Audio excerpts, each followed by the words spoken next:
ভুল করে যদি কখনো মনে পড়ে এই আমায়, নীরবে যদি ওই দুটি চোখ জলে ভেজে তোমার, মনে রেখো আমি এখনো তোমারই প্রতীক্ষা। রাত 3টা-4টা বেজে গেছে, আবার পরের দিন 10টা থেকে আবার প্র্যাকটিসে বসেছি। তো এই সময়গুলো মনে পড়ে যাচ্ছে বারবার। প্রথম গান আমার গাওয়া হয়েছে ভুল করে যদি কখনো। RTV লিটল স্টার, মানে আমরা যেই ছোট তারাটাকে খুঁজছি, সেই তারাটা আমরা চাচ্ছি যে সঙ্গীতের যে অনেকগুলো ধারা আছে, সবগুলো ধারায় তো একজন পারদর্শী হতে পারে না, কিন্তু সবগুলো ধারা যেন তার গলায় ছুঁয়ে ছুঁয়ে, মানে সবগুলো ধারা যাতে ছুঁয়ে ছুঁয়ে আসতে পারে। তো আমরা সেরকমই একটা স্টার খুঁজছি। আর আজকে যেহেতু রবীন্দ্রনাথ নজরুলের এই এপিসোডটা দেখছি, কম বেশি বাচ্চারা যে ছোটোবেলা থেকে শিখছে সেটা বোঝা যাচ্ছে। অনেক কঠিন কঠিন গান ধরছে এবং আমরা নিজেরাই ভয় পেয়ে যাচ্ছিলাম যে শেষ করতে পারবে কি না। দেখছি এখন পর্যন্ত দেখছি যে সবাই খুব সুন্দরভাবেই গাইছে। 17 বছর যখন RTVর ইয়াং স্টার করি তখনও আসলে এমন লাগছিল যে এখন লিটল স্টার করছি। দুই সময়ই মানে অনুভূতিটা একটু অন্যরকম, কারণ যেভাবে আমরা কম্পিটিশন করে এসেছি, বাবা মারা ওয়েট করেছে, আমরা সারা দিন রাত পরিশ্রম করেছি, ঢাকার বাইরে থেকে এসেছি।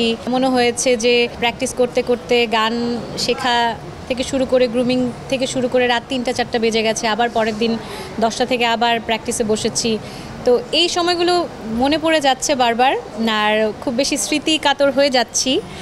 বাট অনুভূতিগুলো আসলে এটা বলে বোঝানো যাবে না। আসলে আমার মনে হয় এটা বেশি মোর চ্যালেঞ্জিং, কারণ ওখানে তো আমি শুধুমাত্র আমাকে একটা গান দেওয়া হতো, সেটা আমি কতটা ভালো পারফর্ম করতে পারবো, একটা গানের উপর আমি আমার নিজেকে যাচাই করার পরীক্ষাটা ওখানে হতো। বাট এখানে বসলে আমি আসলে বেশি ভয় পাই, কারণ অনেক ভালো ভালো বাচ্চা আছে যারা সবসময় ভালো গান করছে, কিন্তু দেখা যায় যে এই যে 5 মিনিট যখন গাইছে তখন দেখা যায় যে নার্ভাস হয়ে যায়।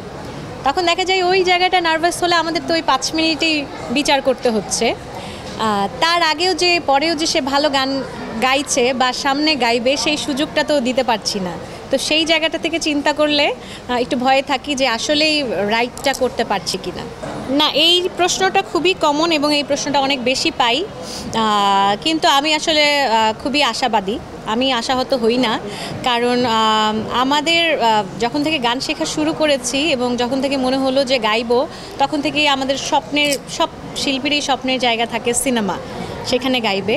কিন্তু এটা আমাদের দুর্ভাগ্য বলবো না কি বলবো, কারণ আমরা যে সময়টায় এই পর্যায়ে এসেছি, এই সময়টা আমাদের কিন্তু সিনেমা অনেক কমে গেছে। দেখা যায় যে 3-4টা সিনেমা হচ্ছে বা 5-6টা হচ্ছে, সেখানে ঘুরে ফিরে কয়েকজনই গাইছে, কিন্তু ভালো গান হচ্ছে। সিনেমাতে তো এখন ভালো গান হচ্ছে। যখন আরও অনেক বেশি কাজ হবে, হয়তো বা যখন সঙ্গীত পরিচালক মনে করবেন যে এইখানে আমার গলাটা দরকার, তখন নিশ্চয়ই ডাক আসবে। বাট আমি আশাবাদী যে সুন্দর গান হচ্ছে। তো অ্যালবামের সময়টা আসলে মিস করি, কারণ আমরা তো দেখা যেত ছোটোবেলায় যখন আমি ঈদের পোশাক কিনতাম, তখন দেখা যেত তার পাশাপাশি আমার একটা অ্যালবামও কেনা হতো, কারণ গানের প্রতি কিনতাম, অনেকেরই কিনতাম, একটা বলে কিনতাম না, অনেকগুলো অ্যালবামই কিনতাম। যার গান ভালো লাগতো এমন অনেকেই আছে, সবার অ্যালবামই কেনা হতো। তো ওইটাও আমার একটা ঈদ উপহারের মধ্যে ছিল। এবং যখন দেখলাম যে আমার অ্যালবাম বের হচ্ছে, আমার একসাথে 12টা-14টা গান আমি শুনতে পাচ্ছি, সেটা আসলে অন্যরকম একটা ভালো লাগার জায়গা ছিল। বাট এখন প্রযুক্তির সময় আমরা অনেক কিছু ফাস্ট হয়ে গেছে। এখন আমরা একটা গান, একটা সলো গান শুনি, ওইটার মিউজিক ভিডিও দেখি।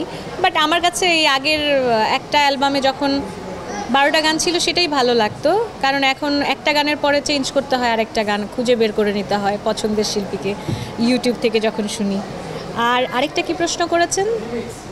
আচ্ছা, পুরনো গানগুলো নতুনভাবে হচ্ছে, এটাও আমি সাধুবাদ জানাই, কারণ সাউন্ড তো চেঞ্জ হচ্ছে। সাউন্ড চেঞ্জ হলে আমাদের আগের সাউন্ড থেকে আমরা নতুন করে যদি এটাকে আবার একদমই গানের যে আদল আছে সেটা ঠিক রেখে যদি আমরা একটু চেঞ্জ করি, তাহলে এই প্রজন্মের শ্রোতাদের কাছে আমার মনে হয় বেশি পছন্দের হবে। যেটা আমরা সিলন মিউজিক লাউঞ্জে দেখেছি, যে পুরনো গানগুলোই যখন আবার করা হচ্ছে, দেখা গেল এই প্রজন্ম আবার ভালো ভালো করে নিচ্ছে, পছন্দ করছে, তো এটা হতেই পারে।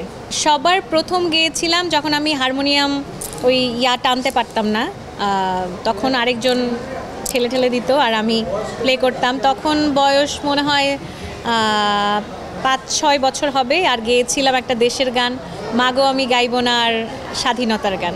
2008-এর ক্লোজ আপ ওয়ানে বিজয়ী হওয়ার পরের যে স্টেজ, সেখানে সেটা আমাদের প্রথম শো ছিল ইউএসএতে। কোন স্টেটে এখন আমি মনে করতে পারছি না, বাট প্রথম গান আমার গাওয়া হয়েছে ভুল করে যদি কখনো। এইটা হচ্ছে আমার প্রথম মৌলিক গান ছিল, ভুল করে যদি কখনো। আর এই গানটার কথা লিখেছে সাগর চৌধুরী, সুরসঙ্গীত করেছে এসআই টুটুল। ভুল করে যদি কখনো মনে পড়ে এই আমায়, নীরবে যদি ওই দুটি চোখ জলে ভেজে তোমার, মনে রেখো আমি এখনো তোমারই প্রতীক্ষা। ভুল করে যদি কখনো মনে পড়ে এই আমার। খোকা, মফিজুন নূর খোকা, উনি ছিলেন আমার কলেজের টিচার, এবং আমি যখন রিয়েলিটি শোতে এসেছি তখন হচ্ছে সেই সময়টায় আমি এখনও কলেজে এনরোল করিনি, তখন থেকে কিন্তু স্যার আমাদের যে ছোট জোন ময়মনসিংহ, সেই জোনের মধ্যে যেইভাবে পারে, যেভাবে আমার ভোট নেওয়া হোক বা আমার সমর্থন বাড়ানোর জন্য যা কিছু করার দরকার স্যার করেছে। ইভেন এখন পর্যন্ত আমার প্রতিটি কাজ উনি যখনই ওনার চোখে পড়ে আমাকে কিন্তু লিখে ফোন করে অ্যাপ্রিসিয়েট করে। তা আমার একদমই সরাসরি আমার স্যারের কাছ থেকে এরকম ভালোবাসাটা পাওয়া এখনও পেয়ে যাচ্ছি, এটা আমার কাছে মনে হয় এটা একটা বিরাট ব্যাপার। দেশে দেশে সবার সাথে দ্য নিউজ।